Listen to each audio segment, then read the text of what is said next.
Well, Donald Trump is a question mark in this 2016 race. I spoke with him earlier about his plans, free speech, Jeb Bush, and whether you have to be to run for president.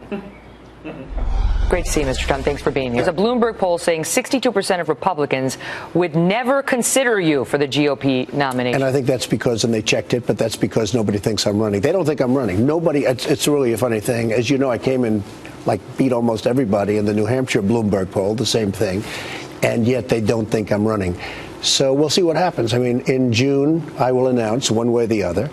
And I think you may be surprised. Even you may be surprised. But I'll be announcing sometime in June. I will only be surprised if you say you are running. Really? Okay. Well, that's good. Will I be surprised? I hope you're going to be there. All right, let's talk about Iraq, because this has become, a question. First of all, did you see the Jeb interview that we had? And what did you think of how he handled the Iraq question? I think he's a reluctant warrior. I think he doesn't want to be running. I don't know why he's running. He looks unhappy. He looks like he just doesn't want to be there. I watched the interview. The question couldn't have been any easier. Let me put it to you. If knowing what we know now, would you have authorized the invasion into Iraq? Well, as you know, you don't have to put it to me because you have the article that said in 2004, I was strongly against ever going in. Right. Because I viewed Iraq and Iran as being the same in terms of power. And they'd push one way, they'd push another way. They'd have their 5-year war, and then they'd stop and take a breather, and then they'd have their 5-year war. Nothing ever happened. We decapitated Iraq, and now Iran is taking over the entire Middle East. They're taking over. But, some of the Republicans say that is the fault of President Obama for pulling out all the troops when we had victory, that they snatched, defeat from the jaws of victory. It's the fault of Obama, there's no question. It's the fault of Bush for going in. It's the fault of Obama for getting out. It's a disaster. The war should have never happened.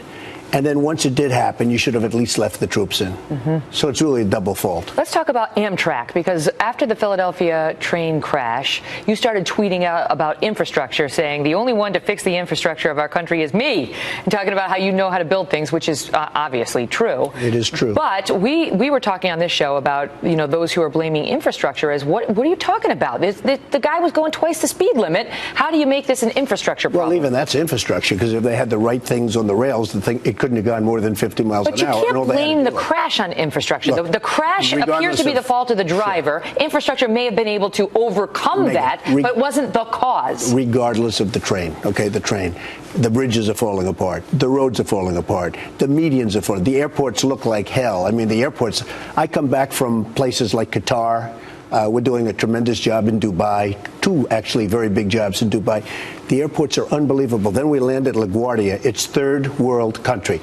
We land at Kennedy with potholes in the runway. We land at LAX in Los Angeles, all that Newark takes money. Airport. Takes money. Sure, we have to have the money. President Obama's been pushing for more money for infrastructure, and the Republicans have been saying we don't have it. He doesn't push it the right way. You have to take the money back. You have to take the jobs back from China, from Mexico, from all these other countries that are absolutely eating our lunch, and nobody can do that like I can do it. Let's talk about free speech, because after that Pam Geller event down in Garland, Texas, where they were attacked and the 2 would-be jihadis were shot dead by the police force, you also sent out some tweets saying, why taunt in order to provoke possible death? Dumb. I think Pam Geller is a terrible messenger. I think she's terrible.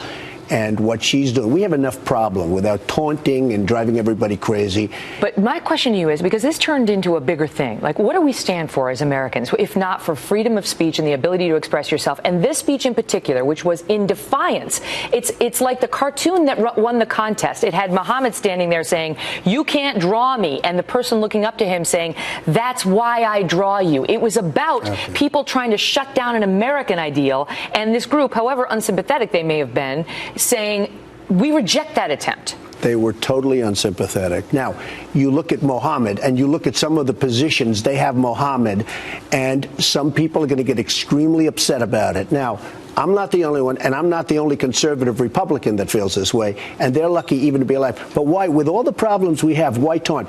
What do you make of what we're seeing now? What do you think? The White House is saying, the administration is saying, we're taking care of ISIS, that this is just a setback in Ramadi, and that the overall strategy is a success. It's a total disaster. We're losing it so badly. They're cutting off the heads of every Christian that they can find, and other people. What would you do differently? Well, you're going to have to be stronger. You're going to have to go in there much stronger. I'll tell you one thing I'd do different. So they caught the accountant, they call him the accountant, and a few days ago. Instead of talking about it, they should be silent. And they should go. Now there's bragging. Oh, we got him. First, he was a mid-level person. And it was such publicity. We got him. One person. they should have been quiet and gone after others that weren't suspecting. You know, it's very interesting. I'm a big fan of General Douglas MacArthur. I'm a big fan of General George Patton.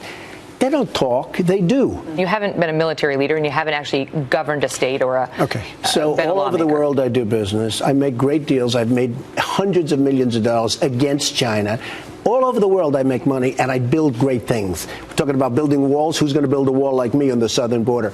I built a great company. I know you've hired staffers in Iowa and New Hampshire, South Carolina, so it appears you're gearing up. Yeah, I'm gearing up, and we'll see what happens, and you may be very surprised. I hope you're going to be there. You have to be a little It's very simple. to run, don't you? A little bit? No, not really. I want to make the country great again. This country is a hellhole. We are going down fast. And I'm a conservative, but I have a big heart. I will take care of people. But a lot of people want me to run, and we'll see what happens. Great to see you. Thank you for being here. Thank you very much. What do you think? Do you have to be a little? You also have to be a little to be on TV.